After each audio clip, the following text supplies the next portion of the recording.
Hi guys, പുതിയൊരു വീഡിയോയിലേക്ക് എല്ലാവർക്കും സ്വാഗതം. അപ്പോൾ ഒരുപാട് ആൾക്കാരുടെ ഡൗട്ടാണ് നമുക്ക് GST ഇല്ലാതെ ആമസോണിൽ എന്തൊക്കെ പ്രൊഡക്ട്സ് ആണ് നമുക്ക് വിൽക്കാൻ പറ്റുക എന്നുള്ളത്. അപ്പോൾ അതിനുള്ള ഒരു സൊല്യൂഷൻ ആയിട്ടാണ് അതിനുള്ള ഒരു ഉത്തരമായിട്ടാണ് നമ്മൾ ഇന്നത്തെ വീഡിയോ ചെയ്യാൻ പോകുന്നത്.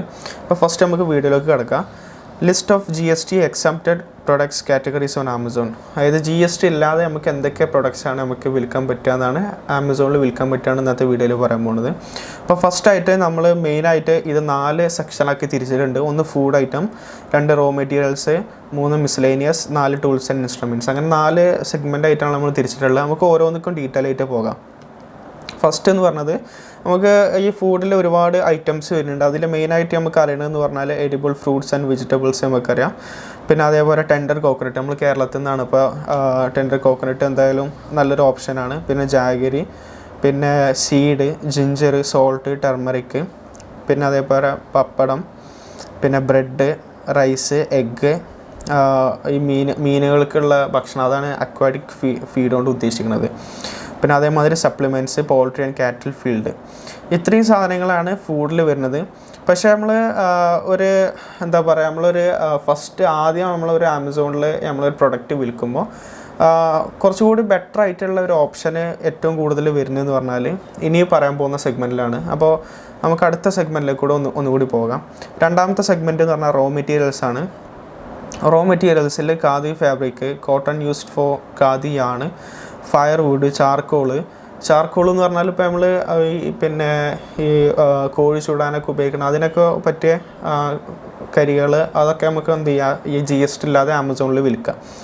പിന്നെ അത് കഴിഞ്ഞിട്ട് ടൂൾസ് ആൻഡ് ഇൻസ്ട്രുമെൻറ്റ്സിൽ എന്ന് പറഞ്ഞാൽ hearing AIDS, tools for agricultural work. ഈ അഗ്രികൾച്ചർ വർക്കിൽ എന്ന് പറഞ്ഞാൽ നമുക്ക് കൈക്കോട്ട് അങ്ങനത്തെ സാധനങ്ങളൊക്കെ വേണമെങ്കിൽ എന്ത് ചെയ്യുക, നമുക്ക് ഇതിൽ GST ഇല്ലാതെ വിൽക്കാം. പിന്നെ മിസ്ലേനിയസ് സാധനങ്ങളിലാണ് നമുക്ക് ഒന്നും കൂടി ബെറ്റർ ആയിട്ടുള്ള സാധനങ്ങൾ വരുന്നത്. അതായത് കുറച്ചുകൂടിയും ഈസി ആയിട്ട് നമുക്ക് വിൽക്കാൻ കഴിയുന്ന പ്രൊഡക്ട്സ് എന്ന് പറയുന്നത് മിസ്ലേനിയസിലാണ് വരുന്നത്.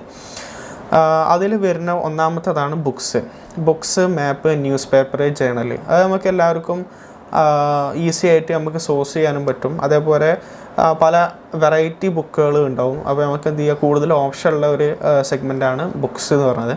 അപ്പോൾ ബുക്സ് തീർച്ചയായിട്ടും നമുക്ക് എന്ത് ചെയ്യുക, കൺസിഡർ ചെയ്യുക. പിന്നെ അത് കഴിഞ്ഞിട്ട് ന്യൂസ് പേപ്പർ ഉണ്ട്, ജേണൽസ്. ഒരുപാട് ബിസിനസ് ആൾക്കാരുടെ ജേണൽസ്, അതല്ലെങ്കിൽ ഒരുപാട് യുണീക്കായിട്ടുള്ള എന്തെങ്കിലും പുസ്തകങ്ങൾ ഉണ്ടെന്നുണ്ടെങ്കിൽ അത് നമുക്ക് എന്ത് ചെയ്യുക, തീർച്ചയായിട്ടും ആമസോണിലൂടെ വിൽക്കാം. രണ്ടാമത്താണ് drawing or colouring books for children, കുട്ടികൾക്കുള്ള കളറിംഗ് ബുക്കുകൾ, എഡ്യൂക്കേഷണൽ സർവീസസ്. പിന്നെ അതേപോലെ നമുക്ക് എന്ത് ചെയ്യുക, ഈ പൂച്ചട്ടികളൊക്കെ വേണമെങ്കിൽ വിൽക്കാം. ഇപ്പോൾ ഈ കോവിഡിൻ്റെ ടൈമിൽ ഏറ്റവും കൂടുതൽ സാധനങ്ങൾ വിറ്റ് പോകുന്നതിന് ഈ ചെടിച്ചട്ടികളൊക്കെ ഏറ്റവും കൂടുതൽ നല്ല സെയിൽസ് നടത്തുന്ന സമയമായിരുന്നു. അപ്പോൾ അതിനൊന്നും GST ആവശ്യമില്ല. അപ്പോൾ ഇതിൻ്റെ ഒരു ആമസോണ് തന്നെ പറയുന്ന ഒരു ഇതുണ്ട്. ആമസോണിൻ്റെ വെബ്സൈറ്റിൽ, ആമസോണിൻ്റെ ഒഫീഷ്യലായിട്ട് ആമസോൺ പറയുന്നുണ്ട് എന്തൊക്കെ പ്രൊഡക്ട്സിനാണ് നമുക്ക് GST വേണ്ടാത്തത്. GST exempted പ്രൊഡക്ട്സ് എന്ന് പറഞ്ഞിട്ടുള്ള ഒരു ഇത് കൊടുത്തിട്ടുണ്ട്, പാരഗ്രാഫ് ആമസോൺ കൊടുത്തിട്ടുണ്ട്. അപ്പോൾ അത് ഞാൻ എന്ത് ചെയ്യുന്നുണ്ട്, ഞാൻ ഈ ഡിസ്ക്രിപ്ഷനിൽ കൊടുക്കുക, അതിൻ്റെ ലിങ്ക് കൊടുക്കുക. അപ്പോൾ ഡീറ്റെയിൽ ആയിട്ട് എന്തെങ്കിലും അറിയണമെന്നുണ്ടെങ്കിൽ ആ ലിങ്കിൽ കയറി ചെന്നാൽ ഡീറ്റെയിൽ ആയിട്ട് എല്ലാതും വായിച്ച് മനസ്സിലാക്കാൻ പറ്റും. അപ്പോൾ ഇത്രയും ഡീറ്റെയിൽസ് ആണ്, ഇത്രയും കാര്യങ്ങളാണ് നമുക്ക്, എത്രയും പ്രൊഡക്ട്സാണ് നമുക്ക് എന്ത് ചെയ്യുക, ആമസോണിൽ GST ഇല്ലാതെ വിൽക്കാൻ പറ്റുക. അപ്പോൾ എല്ലാവരും എന്ത് ചെയ്യുക, നമ്മൾ മാക്സിമം ഈ വീഡിയോ ഷെയർ ചെയ്യുക. നമ്മൾ ഫസ്റ്റുള്ള ഒരു സ്റ്റേജാണ്. അപ്പോൾ എന്ത് ചെയ്യുക, ഈ യൂട്യൂബ് ചാനൽ എന്ന് പറഞ്ഞാൽ റീഗ്രോ മീഡിയ എന്ന് പറഞ്ഞാൽ ഒരു ഇംഗ്ലീഷ് ചാനലുണ്ട്.